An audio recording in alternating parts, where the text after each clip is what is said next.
সরকারকে উৎখাত করার জন্য খুঁজে বাহিনী যেমন আপনার মাধ্যমে আল্লাহ একদিকে ধ্বংস করেছেন, তেমন এই ছাত্র জনতার মাধ্যমে আজকে বাংলাদেশের বিশ্ব ধ্বংস করেছে।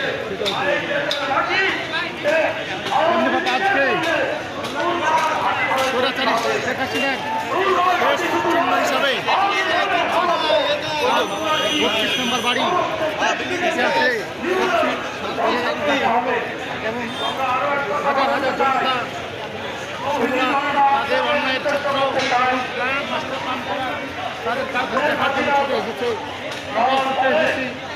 এই থেকে আগামীতে যদি আমরা এরকম জুলুম এবং অত্যাচার করি তাহলে আল্লাহ তাআলা আবার ছাত্র জনতার মধ্যে হয়তো আরেক জাতি দিয়ে আবার তাদেরকে ধ্বংস করা হবে এবং ইতিহাসে নিক্ষেপ করা হবে। চাই এই ইতিহাস থেকে বাংলার জনগণ শিক্ষা নেবে এবং আগামীতে সুন্দর সুস্থভাবে দেশ পরিচালনা করবে। ধন্যবাদ।